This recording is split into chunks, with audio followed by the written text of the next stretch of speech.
Class 12 की online video के लिए उपस्थित हूँ। यानी आज ऑनलाइन क्लास 12 के लिए जो टॉपिक आपका चल रहा था कैटालिसिस और इसका लेक्चर नंबर ये 2 है। यानी कैटालिसिस पे दूसरा लेक्चर ऑनलाइन क्लास के माध्यम से आज होगा। पिछले टर्म पे मैं theory of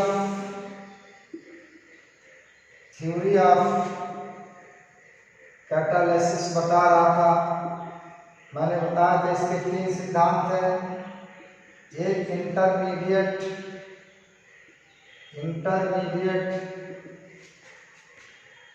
compound theory,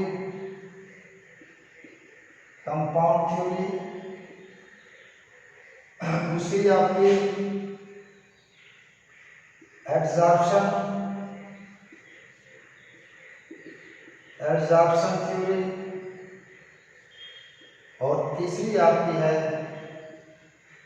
modern absorption theory. जो मैंने पिछले टर्म पे ये तीनों थ्योरियों का नाम मैंने दे दिया था।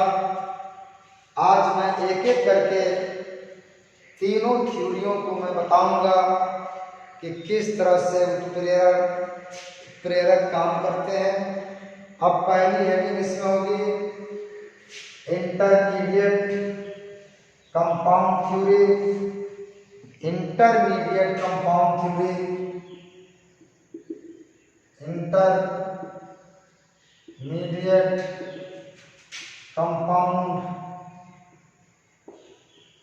थ्योरी। इसमें इस थ्योरी के अनुसार उत्प्रेरक दो अभिकारकों में से किसी एक अभिकारक से रिएक्शन करके माध्यमिक यौगिक का निर्माण करते हैं और माध्यमिक यौगिक फिर क्या करता है, दूसरे अभिकारक से अभिक्रिया करके उत्पाद का निर्माण करता है। ओके, लिखिए इसमें, लिखिए इस सिद्धांत के अनुसार उत्प्रेरक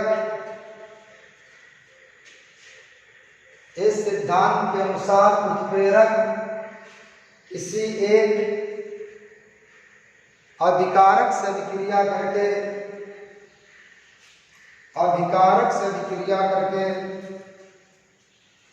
सक्रिय माध्यमिक यौगिक का निर्माण करता है। सक्रिय माध्यमिक यौगिक का निर्माण करता है। दूसरी पॉइंट लिखिए कि सक्रिय माध्यमिक यौगिक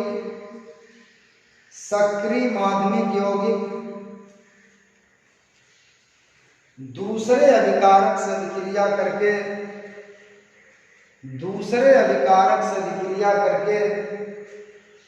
उत्पाद में बदल जाता है और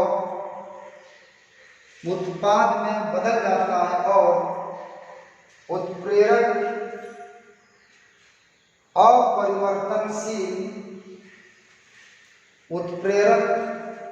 अपरिवर्तनशील अवस्था में पृथक हो जाता है, यानी अलग हो जाता है। देखिए, जैसे मान लिया कि दो अभिकारक हैं, अभिकारक ए और बी, और ये एक्स आपका उत्प्रेरक है। ये आपका प्रोडक्ट बनाएगा, क्या बनाएगा, प्रोडक्ट बनाएगा। आप प्लस एक्स निकल जाएगा। कैसे होगा, ये कैटलिस्ट है, क्या है, ये कैटलिस्ट है। इसकी मैकेनिज्म देखिए कैसे होगी। इसकी मैकेनिज्म ए एक्स जो प्रेरक है किसी एक अभिकारक से रिएक्शन कर लेगा, एक्स से रिएक्शन कर लिया, ये बन गया ए एक्स बन गया, ये इंटरमीडिएट यौगिक कहता है, इंटरमीडिएट कंपाउंड है और ये एक्टिव होगा। क्या होगा? ये एक्टिव होगा। अब ये इंटरमीडिएट कंपाउंड दूसरे अभिकारक से अभिक्रिया करके प्रोडक्ट में बदल जाएगा, ए बी प्रोडक्ट हो गया, प्लस उत्प्रेरक रासायनिक अभिक्रिया के उपरांत अपरिवर्तनशील अवस्था में क्या हो जाएगा? पृथक हो जाएगा। ये आपका हो गया प्रोडक्ट, ये प्रोडक्ट बन गया। ये दोनों अभिकारक जो है बहुत कम क्रियाशील है, जो आसानी से क्रिया नहीं कर पाते हैं। उत्प्रेरक की उपस्थिति में इस प्रकार से यह आपस में क्रिया करके उत्पाद में बदल जाते हैं। ओके, देखिए बदल जाते हैं।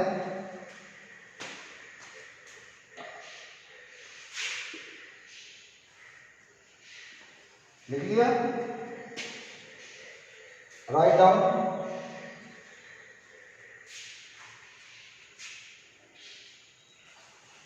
अब देखिए, अब इसको मैं किसी रासायनिक क्रिया में अप्लाई करता हूँ, इस कॉन्सेप्ट को, इस सिद्धांत को। देखिए, इस सिद्धांत को मैं किसी भी रासायनिक क्रिया को अप्लाई करके आपको दिखाता हूँ। जैसे एक रासायनिक क्रिया है प्लस O2, ये NO आपका है, ये 2SO3 बन गया, ये कैटलिस्ट है। क्या है? ये कैटलिस्ट है। ये लेड चैम्बर विधि द्वारा H2SO4 का निर्माण है, जो पीछे मैंने बताया है। इसकी मैकेनिज्म देखिए क्या है, किस तरह से उत्प्रेरक अभिकारक से रिएक्शन करता है। यह आपका 2NO प्लस O2 से रिएक्शन करके पहले आपका बदल जाएगा 2NO2 में। ये इंटरमीडिएट कंपाउंड होगा। क्या है? इंटरमीडिएट कंपाउंड हो गया। ठीक है, इंटरमीडिएट कंपाउंड। यह इंटरमीडिएट कंपाउंड फिर दूसरे अभिकारक से रिएक्शन करके बदल जाएगा किसमें? SO3 में प्लस NO में। ये आपका प्रोडक्ट हो गया और ये आपका उत्प्रेरक हो गया। इस तरह से उत्प्रेरक अपरिवर्तनशील अवस्था में आपका निकल गया। ओके, लिखिए,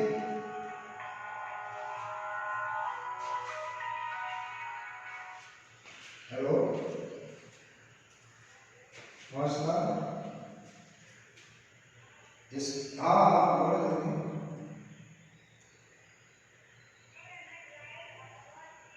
अच्छा अच्छा,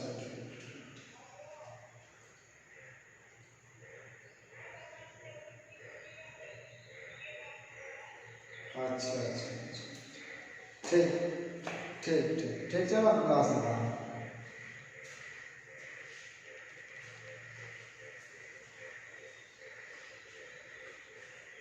ओके, चल अब एक और एग्जांपल देखते हैं।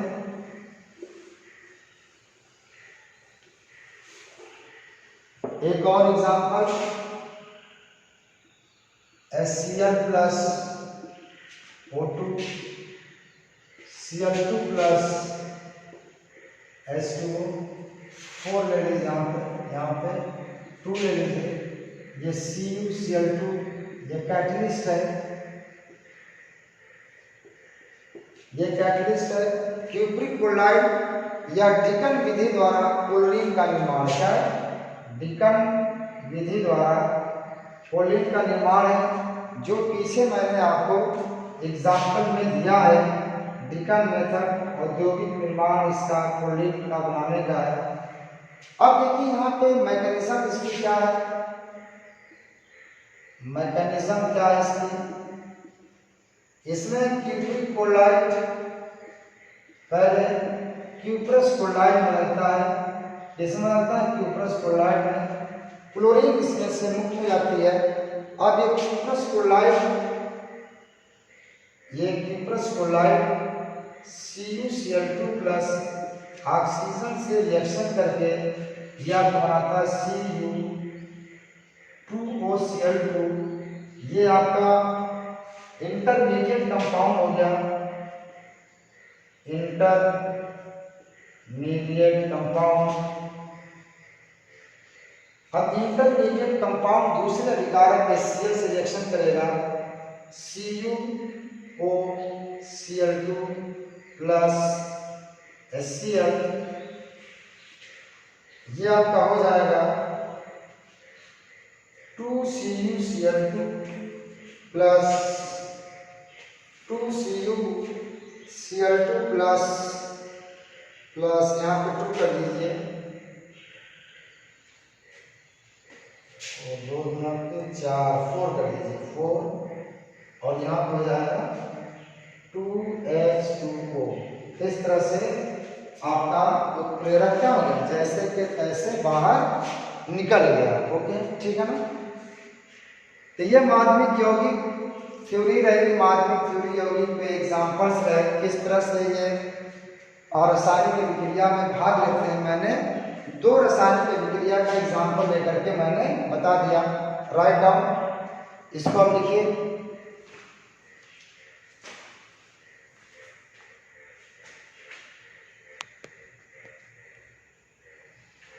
ओके, ये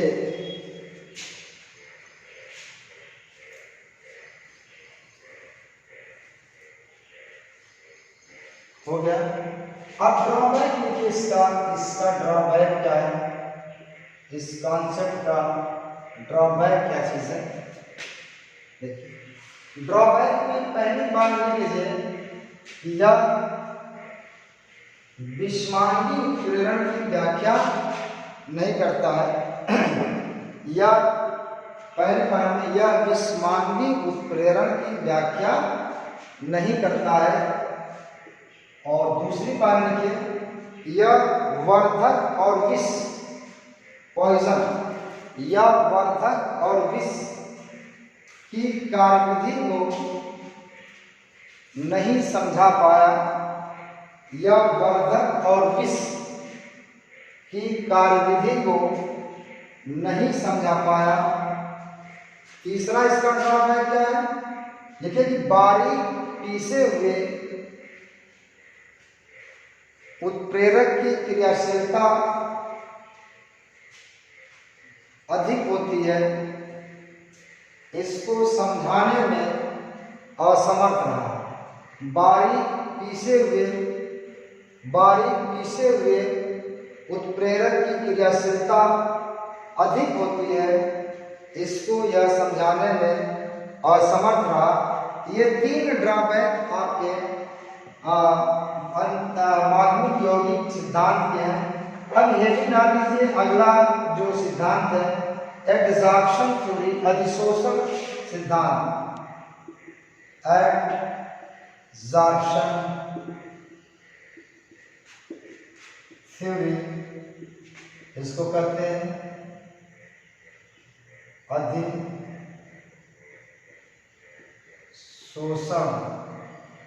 सिद्धांत।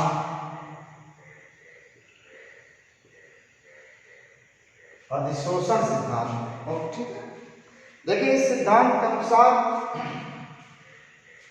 2 अभिकारक अणु जब पास होते हैं, यह उत्प्रेरक की सतह पर जमा हो जाते हैं। अधिशोषक की सतह पर जमा हो जाने के कारण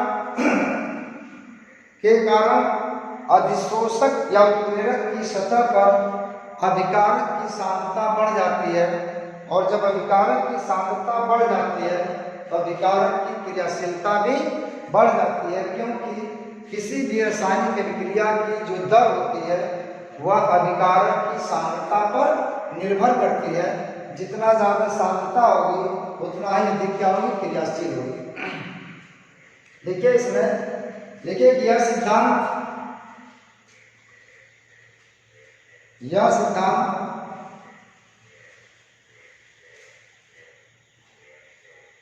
अधिशोषण सिद्धांत पर आधारित है। यह सिद्धांत अधिशोषण सिद्धांत पर आधारित है। देखिए इसमें कि जब अभिकारक के अणु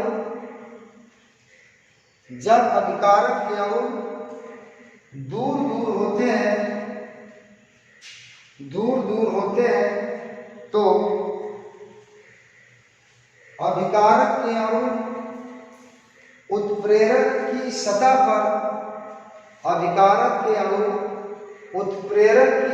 पर जमा हो जाते हैं या अधिशोषित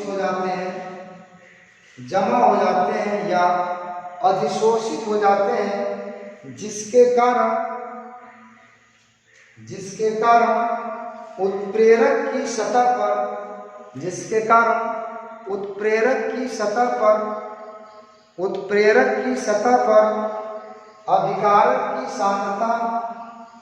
अभिकारक की सांद्रता बढ़ जाती है, जिसके कारण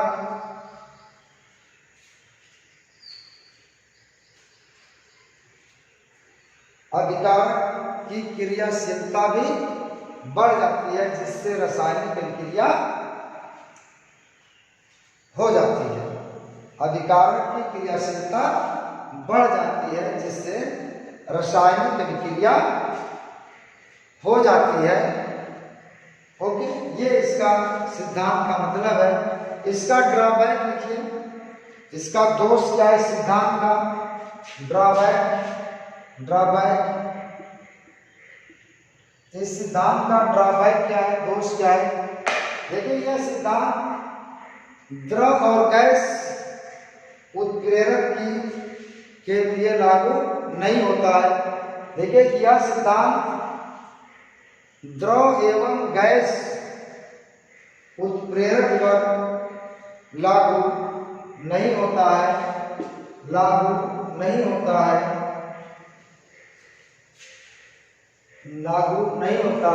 अब हेडिंग आ रही है मॉडर्न अधिशोषण सिद्धांत, modern absorption theory.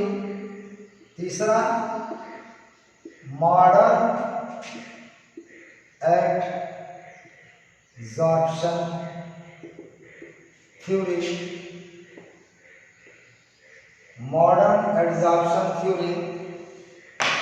Modern absorption theory आधुनिक अधिशोषण सिद्धांत। यह सिद्धांत माध्यमिक यौगिक सिद्धांत और अधिशोषण सिद्धांत दोनों पर आधारित है, यानी यह दोनों से मिला हुआ एक तीसरा सिद्धांत है। तो एक पॉइंट लिखिए कि यह सिद्धांत माध्यमिक यौगिक सिद्धांत और अधिशोषण सिद्धांत पर आधारित है। यह सिद्धांत माध्यमिक यौगिक सिद्धांत और अधिशोषण सिद्धांत पर आधारित है। इसमें देखिए होता क्या है कि इसमें विकारक के अणु उत्प्रेरक की सतह पर अधिशोषित हो जाते हैं, जमा होकर के एक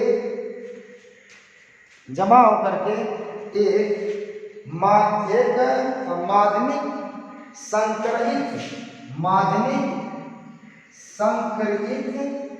संकर यौगिक का निर्माण करते हैं, जो अत्यधिक क्रियाशील होता है, जिसके कारण अभी मैं आगे बताता हूं। एक बार देखिए कि इस सिद्धांत के अनुसार अभिकारक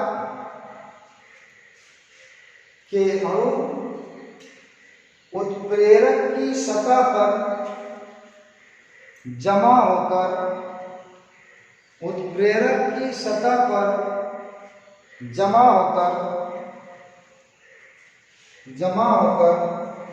अत्यधिक क्रियाशील माध्यमिक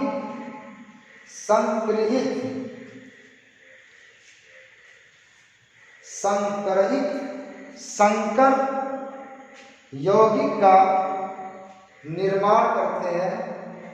माध्यमिक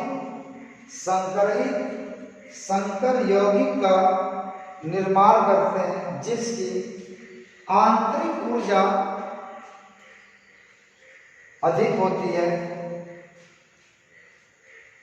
अगली बात लिख लीजिए, लिखिए कि माध्यमिक संकरित संकर यौगिक, माध्यमिक संकरित संकर यौगिक की आंतरिक ऊर्जा अधिक होने के कारण, आंतरिक ऊर्जा अधिक होने के कारण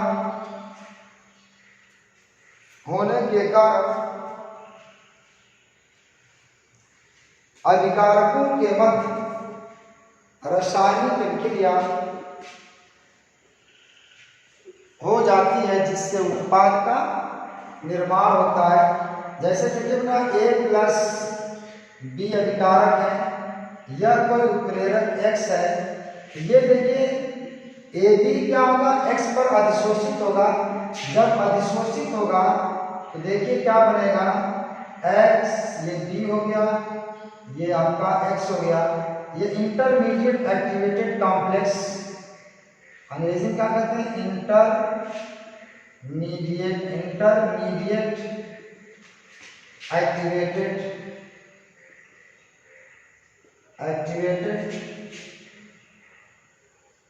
कॉम्प्लेक्स का निर्माण होता है, जो ये एक्टिव होता है। क्या होता है, एक्टिव होता है। अब ये बॉन्ड मैंने बताया ना डॉटेड था, इसका मतलब क्या है, ये बॉन्ड समय के साथ प्रबल होगा और ये बॉन्ड समय के साथ दुर्बल होगा। जब ये प्रबल होगा तो ये आपस में जुड़ जाएंगे, ये जब दुर्बल होगा तो आपस में क्या हो जाएंगे, इस तरह से टूट जाएंगे और उत्पाद का निर्माण हो जाएगा। ठीक है ना। यहाँ पे अधिशोषण भी हो रहा है और रासायनिक अभिक्रिया भी हो रही है, तो दोनों सिद्धांत इस पर लागू होता है। माध्यमिक यौगिक सिद्धांत भी और अधिशोषण सिद्धांत भी इस पर लागू हो रहा है। इस तरह से बाद में क्या होगा, इससे आपका प्रोडक्ट बन जाएगा AB+X निकल जाएगा। देखिए बना लीजिए।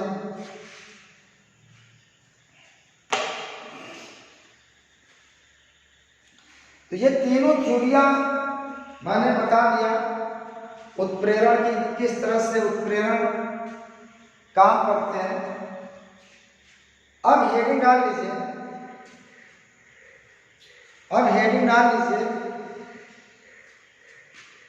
कि cause of catalysis क्या मतलब इसका है, उत्प्रेरण का कारण क्या है,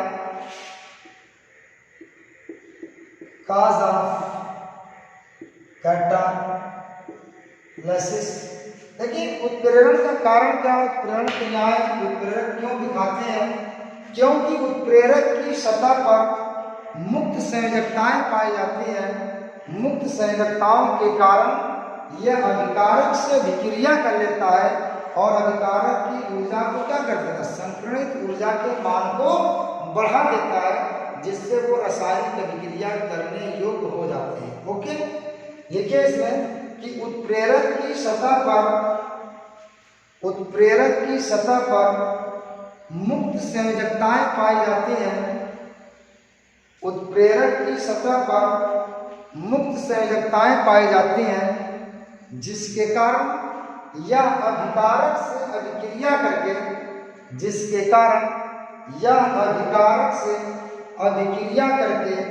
अभिकारक की संकीर्ण ऊर्जा के मान को घटा देता है, जिससे वह रासायनिक अभिक्रिया में भाग लेने लगते हैं। अभिकारक की संकीर्ण ऊर्जा के मान को घटा देता है, जिससे अभिकारक रासायनिक अभिक्रिया में भाग लेने लगते हैं। ओके, तो एक कारण क्या है, मुक्त संयोजकता का पाया जाना। कहाँ पर, उत्प्रेरक की सतह पर। अब देखिए पोजीशन ऑफ, एक हेडिंग डाल लीजिए, पोजीशन ऑफ फ्री वैलेंसी की क्या पोजीशन है। फ्री वैलेंसी उत्प्रेरक पे पाए कहाँ जाते हैं, देखिए फ्री मुक्त संयोजकताएं उत्प्रेरक में कहाँ पाए जाएंगे? आपका क्रैक, खुरदरा, जहां पे उत्प्रेरक खुरदरा है। पीक का मतलब जहां पे उठान है। वैले, जहां पे गड्ढे हैं। कॉर्नर पे इनकी संभावना ज्यादा होती है। और क्या, बॉर्डर पे, कहां पे? बॉर्डर पे, यानी बाहरी सतहों पे, बॉर्डर पे ये इनकी मुक्त संयोजकताओं के पाए जाने की संभावना अधिक होती है। ठीक है ना। क्रैक का मतलब खुरदरा, पीक का मतलब उठाव, जैसे ये उठाव हो गया यहाँ पे, और ये वैले हो गया, ये क्रैक है, ये आपका पीक हो गया, और ये वैले हो गया। वैले का मतलब घाटी, खाड़ी। कॉर्नर, बॉर्डर पे इनके पाए जाने की संभावना सबसे ज्यादा होती है फ्री वैलेंसी। अगली पॉइंट लिख लीजिए, एक पॉइंट मेथड, हेडिंग डाल लीजिए, method to increase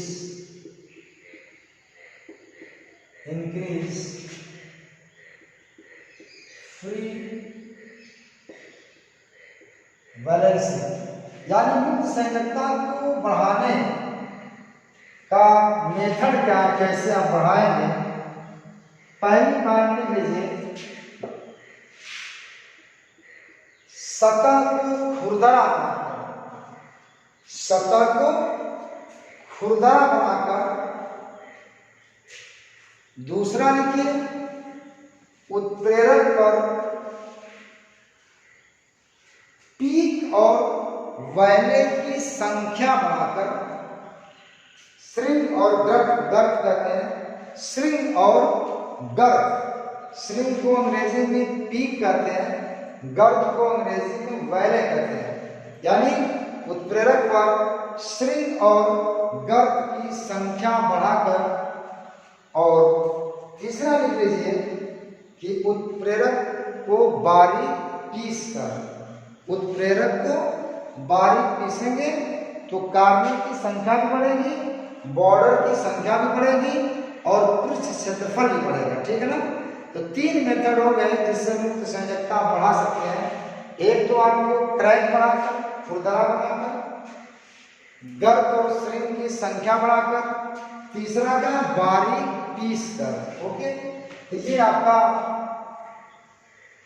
all about theory of catalysis. अब हेडिंग डाल लीजिए एंजाइम। एंजाइम, इसको हिंदी में विकर कहते हैं। क्या कहते हैं? विकर कहा जाता है, विकर। सर ये बना, इसको विकर कहते हैं। और इसका एक नाम और है, बायो केमिकल कैटलिस्ट। बायोकेमिकल जीव रासायनिक उत्प्रेरक इसको इसलिए कहा जाता है, यह जीवधारियों के शरीर में पाए जाने वाला रासायनिक पदार्थ है जिसमें उत्प्रेरक का गुण होता है, इसीलिए इसको बायोकेमिकल कैटलिस्ट कहा जाता है। ठीक है। देखिए इसमें कि यह पौधों एवं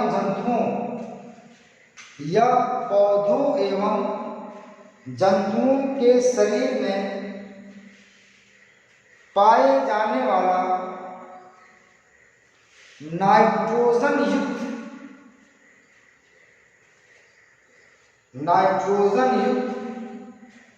प्रोटीन प्रकृति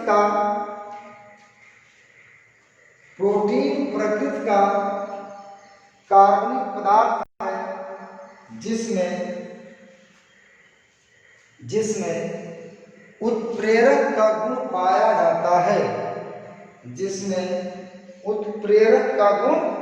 पाया जाता है, ठीक है ना। बायोकेमिकल कैटलिस्ट या जीव रासायनिक उत्प्रेरक हिंदी में इसको कहा जाता है। ओके, ये एंजाइम की डिफिनीशन हो गई। अब हेडिंग डालिए प्रॉपर्टी ऑफ एंजाइम। तो एंजाइम एक उत्प्रेरक है, तो वही प्रॉपर्टी होगी जो प्रॉपर्टी आपकी उत्प्रेरक की होती है, लेकिन कुछ प्रॉपर्टी उत्प्रेरक से अलग इसके पास स्पेशल है, मैं उस पर ज़्यादा फोकस करूँगा, और जो प्रॉपर्टी आपको उत्प्रेरक की है वो तो इसमें रहेगी। देखिए इसमें अगली पार्ट में, पहले पार्ट में, यह उच्च अणुभार वाला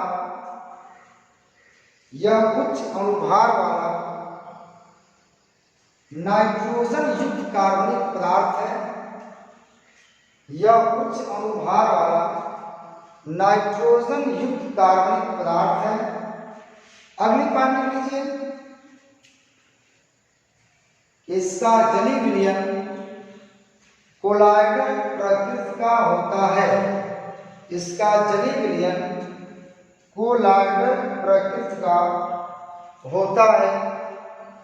अगली पानी लीजिए, देखिए क्या उत्प्रेरक की जो उत्प्रेरण क्षमता है ताप बढ़ाने पर बढ़ता है, लेकिन एंजाइम में यह 25 से 35 डिग्री सेंटीग्रेड पर उत्प्रेरक अत्यधिक क्रियाशील होते हैं। उसके बाद ताप बढ़ाने पर इसकी क्रियाशीलता घटने लगती है, क्योंकि एंजाइम नष्ट होने लगते हैं। लिखिए इसमें, लिखो कि एंजाइम 25 से 35 डिग्री सेंटीग्रेड पर अत्यधिक क्रियाशील होते हैं, इसे अनुकूलन ताप कहते हैं।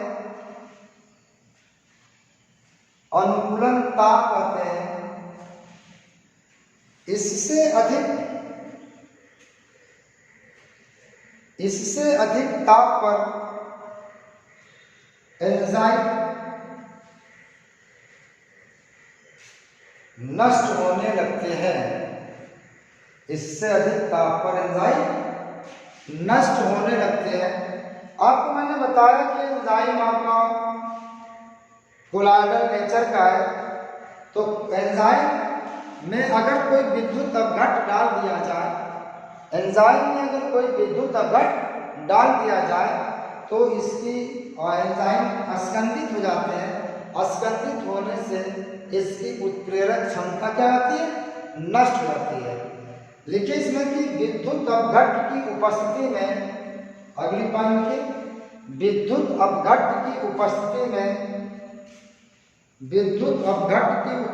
में एंजाइम अस्कंदित हो जाते हैं, जिसके कारण इसकी उत्प्रेरण क्षमता नष्ट हो जाती है। जिसके कारण इसकी उत्प्रेरण क्षमता नष्ट हो जाती है। जिसके कारण क्या होती है? इसकी उत्प्रेरण क्षमता नष्ट हो जाती है। अगली पॉइंट लिख लीजिए, HCl H2S CH2 Ag+ Hg++ की उपस्थिति में एंजाइम की क्रियाशीलता उत्प्रेरण क्या होता है? कम हो जाता है या नष्ट कर देता है।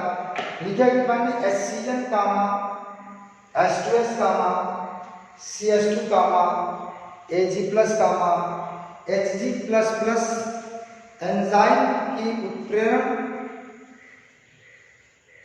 एंजाइम की उत्प्रेरण क्षमता को नष्ट कर देते हैं। एंजाइम की उत्प्रेरण क्षमता को नष्ट कर देते हैं। अब देखिए एंजाइम के लिए जो वर्धक का काम करता है उसको सह एंजाइम कहता है। अगर एंजाइम से कोई वर्धक जुड़ जाए तो उस वर्धक को हम क्या कहते हैं? सह एंजाइम कहा जाता है। क्या कहता है? कहा जाता है कि एंजाइम से जुड़ा हुआ वह प्रोटीन पार्ट जो एंजाइम की क्रियाशीलता को बढ़ा देता है उसे सह एंजाइम कहते हैं। अगर सह एंजाइम कार्बनिक नेचर का है तो उसे वर्धक कहते हैं। अगर कार्बनिक नेचर का है तो उसे कारक कहते हैं, फैक्टर कहते हैं, ठीक है ना। देखिए इसमें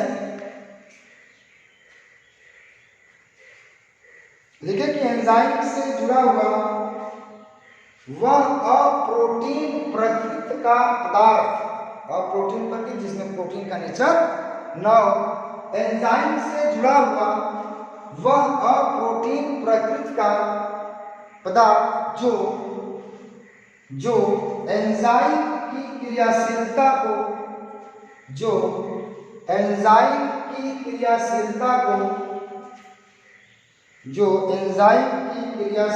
को बढ़ा देता है उसे सह एंजाइम कहते हैं। और अगर सह एंजाइम कार्बनिक प्रकृति का होता है, सह एंजाइम कार्बनिक प्रकृति का होता है तो उसे वर्धक कहते हैं। उसे क्या कहते हैं? वर्धक कहते हैं, ठीक है ना। अगली बात लिख लीजिए कि एंजाइम की क्रियाशीलता बहुत अधिक होती है तो कहा था कि एंजाइम की अल्प मात्रा रासायनिक अभिक्रिया के लिए पर्याप्त होती है क्योंकि इसका पृष्ठ क्षेत्रफल अधिक होता है, अर्थात इसकी उत्प्रेरण क्षमता अधिक होती है। लिखे कि एंजाइम की अल्प मात्रा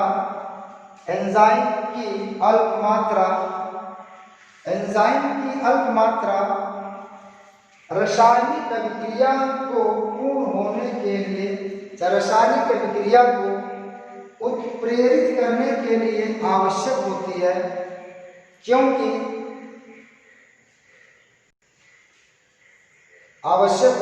क्योंकि इसकी उत्प्रेरण क्षमता पृष्ठ क्षेत्रफल अधिक होने के कारण इसकी उत्प्रेरण क्षमता पृष्ठ क्षेत्रफल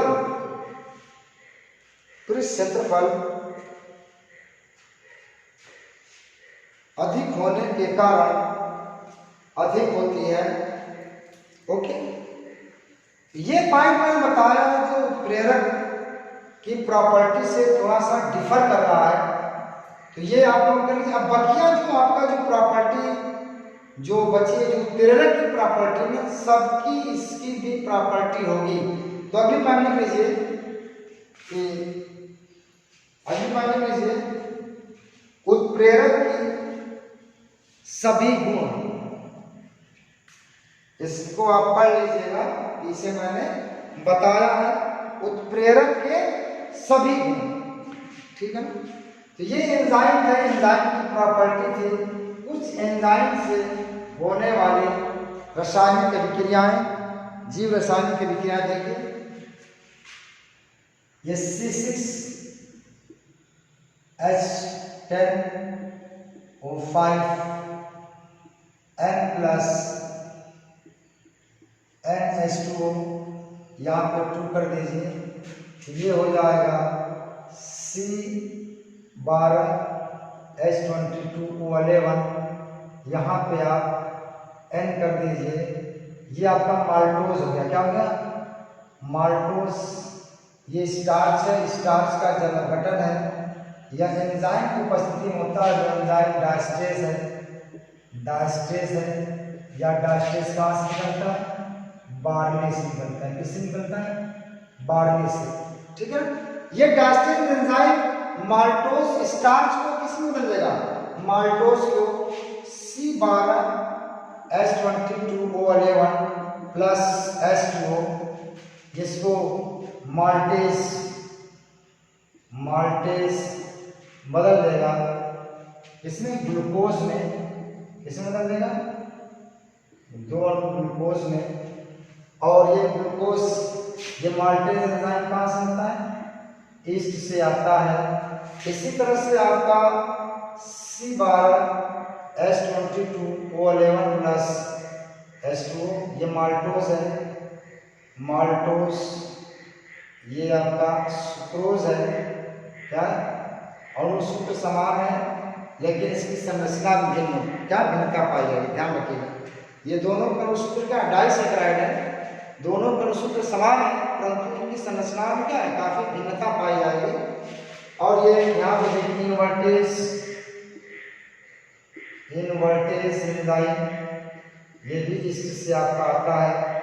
ये C6H12O6 प्लस C6H12O6, ये ग्लूकोज हो गया और ये फ्रक्टोज हो गया। यहाँ पर फिर वही सवाल आता है कि सर दोनों का अणु सूत्र तो समान है, नाम क्यों अलग अलग है? नाम इसलिए अलग अलग है कि दोनों का अणु सूत्र तो समान है परंतु ये क्या है, संरचना में काफी डिफर करते हैं। ये एल्डिहाइड होता है, क्या होता है, ये एल्डिहाइड होता है, ये आपका कीटोन होता है। कौन? ये आपका क्या है, ये आपका कीटोन है। फ्रक्टोज कीटोन है और ग्लूकोज एल्डिहाइड है। एक स्ट्रक्चर तो में डिफरेंस सही मिल गया। और फिर जब आपको आगे बायोमॉलिक्यूल्स में पढ़ाऊंगा तो इसका पूरा टॉपिक है, मैं उसमें बताऊंगा कि फ्रक्टोज ग्लूकोज में क्या क्या डिफरेंस है, इसकी संरचना में कहाँ कहाँ डिफरेंस आते हैं। एक डिफरेंस तो मैंने बता दिया, इतना ध्यान रखिएगा कि ग्लूकोज एल्डिहाइड है और फ्रक्टोज कीटोन है। ओके, आइए देखिए एग्जांपल लिखिए, ये देखिए। और नेक्स्ट आपका C6H12O6, ये ग्लूकोज है और ये जाइमेज, ये भी इसी से आती है। ये 2C2H5OH, 2C2H5OH plus 2CO2 carbon dioxide, ethyl alcohol.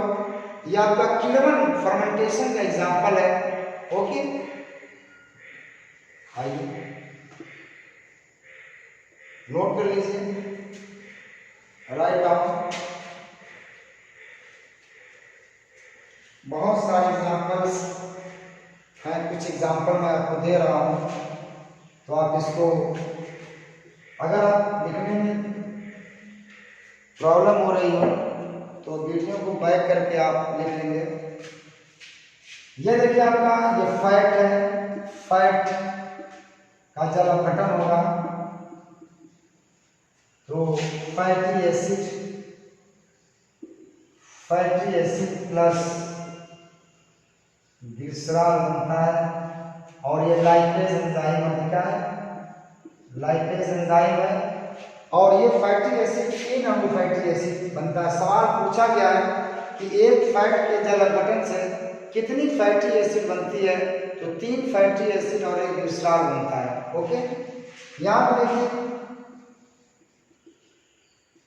Protein है प्लस प्रोटीन का जल अपघटन है।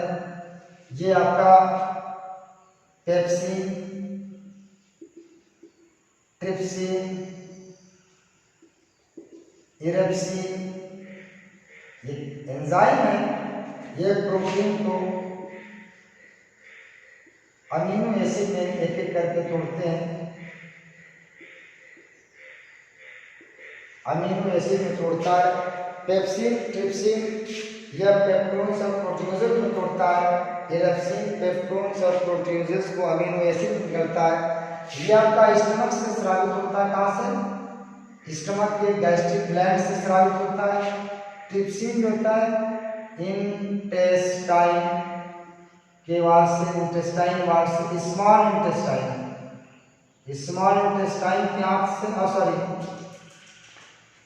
ये नहीं, स्मॉल इंटेस्टाइन के, ये पैंक्रियास से स्रावित होता है। कहाँ से? स्मॉल इंटेस्टाइन से नीचे वाला तीसरा वाला, ये पैंक्रियास से। और ये आपका स्मॉल इंटेस्टाइन से, और small intestine wall of small intestine से स्रावित होने वाला एंजाइम है। ये कुछ एंजाइम के एंजाइमेटिक रिएक्शंस हैं, इसको आप देख लेंगे। तो वैसे तो बहुत सारे और हैं लेकिन सारे रिएक्शंस आप इंक्लूड नहीं कर सकते, तो अच्छे साथ मैंने एग्जाम्पल दिया है, इस एग्जाम्पल को आप बहुत ध्यान से आप याद रखेंगे, ठीक है ना। तो इसी के साथ कोलाइडल सॉल्यूशन वाला टॉपिक आपका समाप्त हो गया। इसमें छोटा टॉपिक सरफेस केमिस्ट्री में इस रसायन और बाकी रह गया है, अधिशोषण। क्या है? अधिशोषण सिद्धांत जो है आपका, मैं इसको बताना है। और अगर आपका जो पिछला अगला लेक्चर होगा वो अधिशोषण पर होगा। तो बस मैं इसी उम्मीद के साथ आज का क्लास वाइंड अप करता हूँ कि आप ईमानदारी और निष्ठापूर्वक घर पर रह करके अपने गुरुजनों, अपने सर की बात को मान करके आप मेहनत से घर पर पढ़ रहे होंगे। ये बस हम लोगों का एक विश्वास है, एक आपसे एक विश्वास आपके ऊपर है कि आप सर लोगों की बात मान रहे होंगे और घर पर ईमानदारी पूर्वक अपनी पढ़ाई को आप आगे प्रोसीड कर रहे होंगे। अब आंखों के सामने तो आप है नहीं कि आपकी प्रोग्रेस, आपकी रिपोर्ट लिया जाए, पर भरोसे पे दुनिया का है।